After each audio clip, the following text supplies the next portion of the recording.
तो आओ बच्चों शुरू करते हैं। Chemical properties of chlorine gas. जिस चीज की केमिकल प्रॉपर्टी मालूम करते हैं उस चीज का रिएक्शन करते हैं। क्लोरीन की केमिकल प्रॉपर्टी मालूम कर रहे हैं, क्लोरीन का रिएक्शन करेंगे। किसके साथ करेंगे भाई? क्लोरीन का सबसे पहले केमिकल रिएक्शन होगा ऑक्सीडेशन रिएक्शंस के नाम से। ठीक है सर, कैसे करेंगे? बहुत आसान तरीका। इसमें क्लोरीन गैस का रिएक्शन करवाना है जिंक के साथ, हो जाएगा सर। जिंक मेटल है, मेटल ऑलवेज पॉजिटिव, जो बच गया वो नेगेटिव, तो क्लोरीन नेगेटिव हो गया। एक बात तुमको बताता हूँ, यहाँ तुमने बोला कि जिंक मेटल है तो मेटल पॉजिटिव, जो बच गया वो नेगेटिव, क्लोरीन नेगेटिव हो गया। तो इससे पता चला क्लोरीन जहां भी आएगा ना वो हमेशा नेगेटिव ही होगा। ठीक है, यस सर। अल्लाह शुक्र अल्हम्दुलिल्लाह। Opposite charges attracts each other. Zinc positive Cl negative के साथ अट्रैक्ट हो जाएगा। अट्रैक्ट होने के बाद एक दूसरे की वैलेंसी को शेयर करेंगे। वैलेंसी वाला टेबल मौजूद है सर। क्लोरीन की वैलेंसी 1 होती है, जिंक को दे दी, 1 को लेकर शो करने की जरूरत नहीं है। और जिंक की वैलेंसी 2 होती है, क्लोरीन को दे दी। ठीक है, बैलेंस करने के लिए कहाँ क्या लगाना है तुम खुद बैलेंस करोगे। अब क्लोरीन का रिएक्शन करवाना है किसके साथ? फोस्फोरस के साथ, हो जाएगा। चार्ज लगाना पड़ेगा, बिल्कुल लगाएंगे। लेकिन याद रखो बच्चों, फोस्फोरस यहाँ जो क्लोरीन के साथ रिएक्शन करेगा ना, क्योंकि ऑक्सीडेशन रिएक्शन कर रहा है, इसलिए फोस्फोरस की 2 ऑक्सीडेशन स्टेट होती है, एक होती है +3, एक होती है +5। ऑक्सीडेशन स्टेट क्या होती है? क्लास फर्स्ट ईयर चैप्टर 7 में पढ़ के आ चुके हो।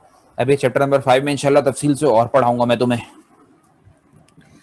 तो ये जो क्लोरीन की ऑक्सीडेशन स्टेट है ना, सॉरी, फोस्फोरस की 2 ऑक्सीडेशन स्टेट, इसको समझो। फोस्फोरस की यहाँ क्लोरीन के साथ रिएक्शन के वक्त 2 वैलेंसी है, एक +3 वाली, एक +5 वाली। तो फोस्फोरस क्लोरीन के साथ 2 रिएक्शन करेगा। मैं एक साथ करके दिखाऊंगा, तुम अलग अलग रिएक्शन करना और अलग अलग बैलेंस करना। पहले फोस्फोरस की रिएक्शन वैलेंसी 3 होगी, फिर रिएक्शन करेगा क्लोरीन के साथ। फिर जब फोस्फोरस की वैलेंसी 5 होगी तो रिएक्शन करेगा क्लोरीन के साथ। मैं एक साथ करूंगा, तुम अलग अलग करना। तो रिएक्शन करते हैं। P positive Cl negative, attract होने के बाद एक दूसरे की वैलेंसी शेयर करेंगे। क्लोरीन की वैलेंसी 1 होती है, P को दे देगा, 1 को लेकर शो करने की जरूरत नहीं है। और फोस्फोरस की वैलेंसी पहले 3 है तो किसको दे देगा? क्लोरीन को दे दी। ठीक है सर। और दूसरा रिएक्शन जो तुम बिल्कुल अलग से करोगे, P positive Cl negative, attract होने के बाद वैलेंसी शेयर करेंगे। क्लोरीन की वैलेंसी 1, P को दे दी। P की वैलेंसी दूसरी वाली कौन सी है बच्चों? 5, तो Cl को दे दी। ठीक है, हमें कैसे पता चलेगा पेपर में कौन सा रिएक्शन पूछ रहे हैं? वो पूछेंगे write down the reaction in which phosphorus react with chlorine to form phosphorus trichloride. तो फोस्फोरस की 3 वाली वैलेंसी के साथ करवा देना। अगर बोले टू फॉर्म फोस्फोरस पेंटाक्लोराइड तो फोस्फोरस की 5 वाली वैलेंसी से करवा देना। ठीक है, उम्मीद है बात समझ में आई होगी बच्चों। बैलेंस फिर करवा देना। क्लोरीन गैस का रिएक्शन करवाना है कॉपर के साथ, फिर क्लोरीन गैस का रिएक्शन करवाना है हाइड्रोजन गैस के साथ। कर लोगे? हाँ सर कर लेंगे। कॉपर की वैलेंसी क्या होती है? 2 होती है। जरा रिएक्शन करना, कर यहाँ वीडियो को पॉज करके दोनों रिएक्शन करना, चार्ज लगाना, अपोजिट चार्ज अट्रैक्ट कीजिए, अट्रैक्ट होने के बाद वैलेंसी को शेयर करेंगे। फिर रिएक्शन को जरा चेक कर लेना क्या तुमने ऐसे ही किया है। अच्छा भाई, क्लोरीन की पहली केमिकल प्रॉपर्टी थी ऑक्सीडेशन रिएक्शन, हो गई। दूसरी केमिकल प्रॉपर्टी है एडिशन रिएक्शन, बहुत ही आसान। एडिशन किसको बोलते हैं? जमा करने को सर। 2 + 1 3, 3 और क्या सर? 3 बस। अच्छा, 10 + 90, 10 और 90 जमा कर दो, कितने होंगे? 100, 100, 100 और वो कुछ नहीं होता सर। एडिशन जब भी होती है आंसर एक की सूरत में आता है, 1000, 1,00,000, 1 करोड़, 10 करोड़, 20 करोड़, लेकिन एक ही आता है। ऐसा नहीं होता कि 19 करोड़ जमा 1 करोड़, 20 करोड़, 20 करोड़ और नहीं नहीं, बस 19 करोड़ जमा 1 करोड़, 20 करोड़, बस ये 20 करोड़ आंसर हो गया। इसके अलावा और कोई आंसर नहीं आएगा। तो एडिशन करते वक्त जो आंसर होगा वो अकेला ही होगा, उसके साथ मजीद कोई आंसर नहीं आएगा। तो यहां भी जब मैं क्लोरीन गैस की रिएक्शन, क्लोरीन गैस की एडिशन कार्बन मोनोऑक्साइड के साथ, CO के साथ करवाऊंगा तो एक ही प्रोडक्ट बनेगा और बड़ा आसान है। पता है कैसे बनेगा? COCl2। अच्छा अभी देखते हैं। क्लोरीन गैस का रिएक्शन कराऊंगा सल्फर डाइऑक्साइड के साथ, एडिशन होगी तो COCl2, यहाँ SO2Cl2, बस जान छूटी। तो जब क्लोरीन गैस का एडिशन रिएक्शन करने बोले, CO के साथ करने बोले, CO के साथ ऐड करवा के वैसे ही लिख देना है। SO2 के साथ करने बोले तो SO2 के साथ ऐड करके वैसे ही लिख देना है। इसको बोलते हैं फोस्जीन गैस, इसको बोलते हैं सल्फ्यूराइल क्लोराइड। ठीक है, उम्मीद है बच्चों यहां तक तो बात समझ में आई होगी। Let's move forward.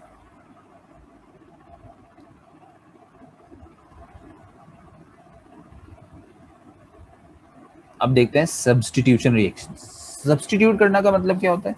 सर कोई बाहर से आए, दूसरे की जगह लेके उसको उठा के उसकी जगह से हटा दे, that is called substitution reaction. यहाँ सब्स्टिट्यूशन रिएक्शन किसके पढ़ रहे हैं सर, क्लोरीन की केमिकल प्रॉपर्टी पढ़ रहे हैं, तो सब्स्टिट्यूशन रिएक्शन भी क्लोरीन का होगा। तो सब्स्टिट्यूट भी कौन करेगा, क्लोरीन करेगा। किसके अंदर करेगा, कंपाउंड के अंदर से किसी एलिमेंट को कर देगा। क्लियर, अच्छा करके देखते हैं।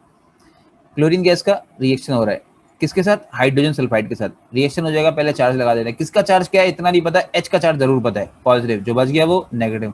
अभी बताया था क्लोरीन हमेशा नेगेटिव होता है, अपोजिट चार्जेस अट्रैक्ट इधर। ये H पॉजिटिव Cl नेगेटिव के साथ अट्रैक्ट हो जाएगा। अट्रैक्ट होने के बाद वैलेंसी को शेयर करेंगे, H की वैलेंसी 1 Cl को देगा, Cl की वैलेंसी 1 H को देगा, 1 को लेके शो करने की जरूरत नहीं है। तो कौन कौन रिएक्शन कर गया सर, H Cl के साथ रिएक्शन कर गया, चला गया, अब बचा क्या, S सल्फर। इन दोनों को अलग अलग शो करना है, कर दिया। बैलेंस करने के लिए जो नंबर लगा होगा लगा देना। लेकिन मेरा सवाल ये है कि रिएक्शन से पहले हाइड्रोजन के साथ कौन मौजूद था, सल्फर। रिएक्शन के बाद हाइड्रोजन के साथ कौन आ गया बच्चों, यहां देखो क्लोरीन। हाँ, तो क्लोरीन बाहर से आया, इस हाइड्रोजन डाइसल्फाइड के कंपाउंड में सल्फर को उठा के बाहर फेंका और उसकी जगह पे बैठ गया। तो क्लोरीन ने क्योंकि एक कंपाउंड में एलिमेंट को उठा के उसकी जगह ले ली, तो एक एलिमेंट सल्फर को सब्स्टिट्यूट कर दिया, इसको बोलेंगे क्लोरीन ने सब्स्टिट्यूशन करी रिएक्शन के जरिए, इसलिए क्लोरीन का सब्स्टिट्यूशन रिएक्शन है। क्लियर। अब एक और एग्जांपल देखते हैं। क्लोरीन गैस का रिएक्शन हो रहा है पोटेशियम आयोडाइड के साथ, रिएक्शन हो जाएगा। कैसे, चार्ज लगाते हैं। पोटेशियम किस ग्रुप में सर, 1A ग्रुप में। हाँ, 1A ग्रुप के तमाम एलिमेंट मेटल हैं, मेटल ऑलवेज पॉजिटिव, जो बच गया वो नेगेटिव, क्लोरीन तो है ही negative. Opposite charges attract each other, के पॉजिटिव Cl नेगेटिव के साथ अट्रैक्ट हो जाएगा। अट्रैक्ट होने के बाद वैलेंसी को शेयर करेंगे। Cl की वैलेंसी 1 होती है, के को देती, के ग्रुप 1A का मेटल है, 1A में तमाम एलिमेंट की वैलेंसी 1, तो वो Cl को देगा, दे दी, 1 को लेकर शो करने की जरूरत नहीं है। अच्छा जी, के चला गया, Cl चला गया, बचा क्या, आयोडीन गैस। क्यों सर, जब क्लोरीन बेची तो क्या बोलता हूँ, क्लोरीन गैस, क्योंकि क्लोरीन रिएक्शन में डायटोमिक फॉर्म में होती है, हम बचपन से पढ़ते आ रहे हैं, और क्लोरीन जब स्टार्ट हुआ था वहां भी पढ़ लिया था। जब क्लोरीन रिएक्शन में गैस की फॉर्म में बचती है, तो क्लोरीन के ग्रुप में आने वाले तमाम एलिमेंट, क्लोरीन के खानदान में रहने वाले तमाम एलिमेंट रिएक्शन में गैस की फॉर्म में बचेंगे, डायटोमिक फॉर्म में होंगे। Fluorine, chlorine, bromine, iodine. तो ये आयोडीन भी क्लोरीन का ग्रुप का हिस्सा है, क्लोरीन के खानदान का हिस्सा है, क्लोरीन का रिश्तेदार है। जब क्लोरीन डायटोमिक फॉर्म में बचता है, गैस की फॉर्म में बचता है, तो आयोडीन भी डायटोमिक फॉर्म में बचेगा, गैस की फॉर्म में बचेगा। इन दोनों को अलग अलग करना है, कर दिया। यहाँ भी देखो, रिएक्शन से पहले के साथ आयोडीन था, रिएक्शन के बाद के साथ Cl हो गया, तो Cl ने के आई में से आई को हटा दिया, उसकी जगह ले ली, उसको सब्स्टिट्यूट कर दिया, that is called substitution reaction. ठीक है, यस सर। अच्छा, अब ये क्लोरीन की वो केमिकल प्रॉपर्टी है जिसका नाम है सेल्फ ऑक्सीडेशन रिडक्शन और ऑक्टो ऑक्सीडेशन रिडक्शन रिएक्शन, जिसमें तुम्हें वर्डिंग याद करके लिखनी पड़ेगी। जैसे हमने एल्यूमिनियम में थर्माइट प्रोसेस, एल्यूमिनियम की केमिकल प्रॉपर्टी थी, उसमें वर्डिंग याद की।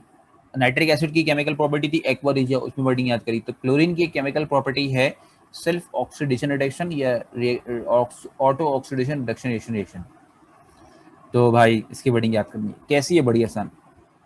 Cl2 रिएक्शन करेगा वाटर के साथ, रिएक्शन हो जाएगा। पहले बताओ ये Cl2 का मतलब क्या, कुछ नहीं sir, Cl bonded with Cl, हमने फर्स्ट ईयर में 9 में पढ़ा था। क्लोरीन और क्लोरीन के दरमियान सिंगल कोवेलेंट बॉन्ड होता है, सही है सर। और H2 को जरा खोल के लिखो, H.OH, ठीक है सर। तो बच्चा मुझे बताओ, ये H.OH को जो मैंने लिखा, एक मिनट में दोबारा लेकर आता।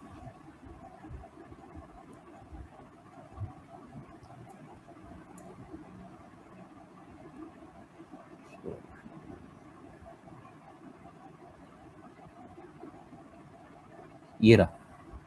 तो वाटर में जो H है, ये इस सेल से रिएक्शन कर देगा, उससे क्यों नहीं सर, उससे कर लेगा, बना लेगा HCl, ठीक है सर। और ये जो OH है, ये इस वाले सेल से रिएक्शन कर लेगा, यानी वाटर का H क्लोरीन गैस के एक सेल से रिएक्शन करके HCl बनाएगा, और वाटर का OH क्लोरीन गैस के एक सेल से रिएक्शन करके HOCl बना लेगा। इन दोनों को अलग अलग करना कर दिया, ठीक है। नाम क्या होता है इसका, नाम होता है हाइड्रोक्लोरिक एसिड, इसका नाम होता है हाइपोक्लोरस एसिड। इस रिएक्शन में क्लोरीन क्योंकि खुद ही रिड्यूस भी हो रहा है, ऑक्सीडाइज भी हो रहा है, इसलिए इसको बोलेंगे क्लोरीन का खुद ही ऑक्सीडाइज और रिड्यूस होने वाला रिएक्शन, यानी सेल्फ ऑक्सीडेशन रिडक्शन रिएक्शन। ठीक है बच्चों, तो मुबारक हो, हमारा चैप्टर नंबर 4 खत्म हुआ। और चैप्टर 4 में क्लोरीन की वो केमिकल प्रॉपर्टी थी जिसमें वर्डिंग लिखना जरूरी थी।